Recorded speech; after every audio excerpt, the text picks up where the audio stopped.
Ideas are a dime a dozen. How the heck can I find an idea to dedicate 10 years of my life to fixing?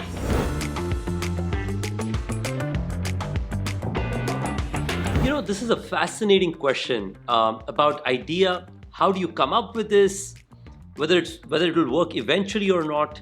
All of these are critical questions. My view of this is very simple. I think ideas and solutions evolve. Problems and communities you want to serve, that's what you pick to begin with. Back in the day, when I was 19 years old, wanting to solve a real problem for accommodation industry, I was clear that this industry has some serious problems. Finding a good place is so hard, and for small businesses to be successful, they don't have access to a lot of resources, including technology, revenue management, and many other things. So for me, solving a problem is much less about finding the idea, but rather finding the industry, the community you want to serve, and then going deeper and finding out the idea. Let me tell how my story turned out. While I was interning for many companies when I was still in my 11th and 12th grade, I used to use all my stipends and spend it all on my travels. As I traveled to many different locations and stayed in little hotels or establishments, holiday homes and others, I thought to myself, this looks like an inefficient industry. Maybe I should make a booking site for all of these people. The reason I'm explaining this to you is to share, no matter which industry or which business you want to pursue or which entrepreneurial idea you think about, if the first idea or the first version of the idea sounds like it is the perfect idea, you waited too long. You should try and jump into any business segment or problem statement that you're fascinated by, regardless of how trivial the idea of solving it looks like. One of the beliefs that I have always had is that big companies are extremely far away from the real customers. The bigger they get, the farther they go away from their customers and the communities they serve. Because invariably, the people who make the decisions are not talking anymore to their ecosystems. They're just looking at numbers all the time. If you have an idea, don't wait to create another idea. Let's say you have an idea in farming. Go and speak to other farmers. You have an idea in building space technology. Don't think whether you can do it or not. Reach out to space scientists and talk to them. If 10 of them refuse to talk to you, reach out to another 10. There would be definitely that one person in 30 who would be willing to talk to you, and that learning will make you understand whether this is an industry, this is a problem you want to solve or not. Idea is absolutely dime a dozen, but that becomes very valuable when combined with insights of problems from real users, from real customers, real merchants, real ecosystem partners and others. And that's what I'd recommend you do. I spoke to over 100 hotel and homeowners much before not just I started OYO, but even before I started Oravel, which was the travel agent that I wanted to set up, which means that you can still talk to people and get just one version of the idea and keep improving on it over time. You already heard from me the first idea I thought about when I met all these hotel and holiday homeowners. The first idea was to build an online travel agent for these places to be listed online and for customers to come and book them. I continued pursuing it until I had 6,000 listings. But even after 6,000 listings, I didn't get more than 10 bookings a day. I realized very quickly that merely becoming an online travel agent was not good enough. It was a bad idea. It was a bad idea because there were many online travel agents before I started my business.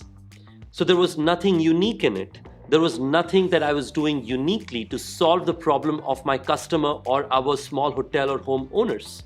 The second, I realized the real problem did not end with just booking. It began with that. The real problems were, how do you improve the content? How do you improve the interiors of the place? How do you improve the reviews and rating? How do you make sure that the prices are fit as per the customer's interests? All of these fundamentally were the real problems.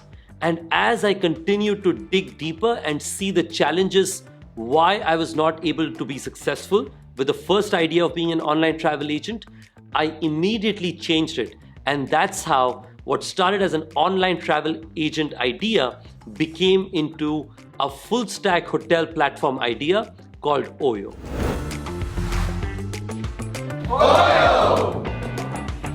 Whenever you think about an idea, here are 3 steps I recommend you to go ahead and begin your practice of being a founder.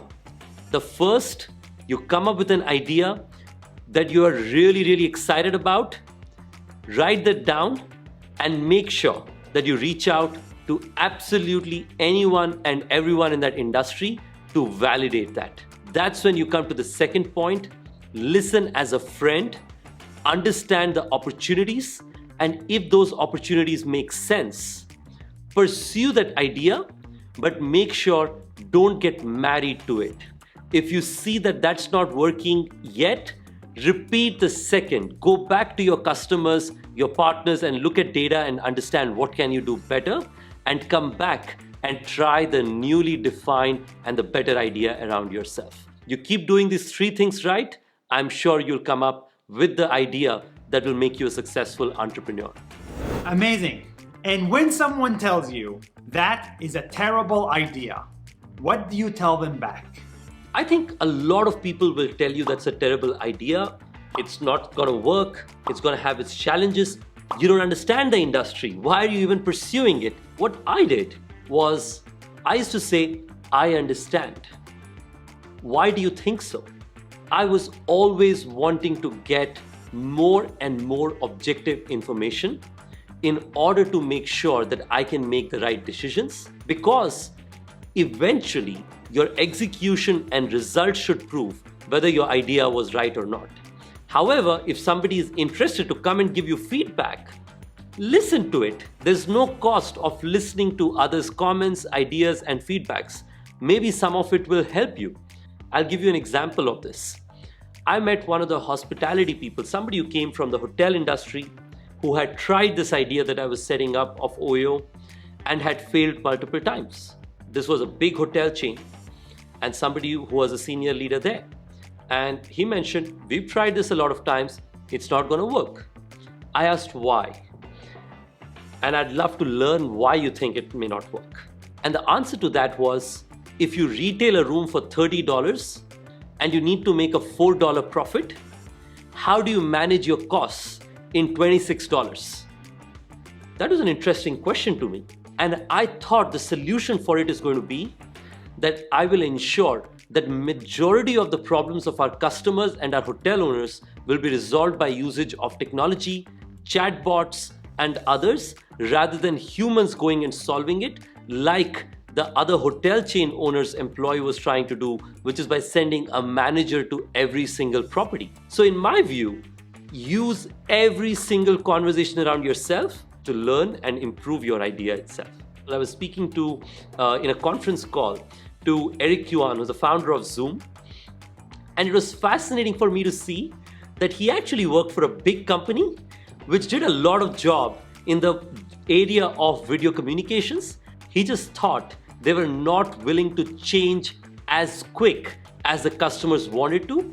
And he made the choice to build probably the best video communication platform that exists around the world today. At any point of time, you have lots of problems and ideas searching for you to pick up and build many billion-dollar businesses around yourselves. All you got to do is search and find them. So in summary, find those ideas, make sure that you speak to people around yourself to learn more, validate and identify whether those are really the solutions that you're excited about. And if you are, start today. In the next section, we're going to talk about what did it take for me to prepare and pitch my first idea to the first hotel owner who it took very long to convince, earliest employees, investors, customers, communities, and of course, my family.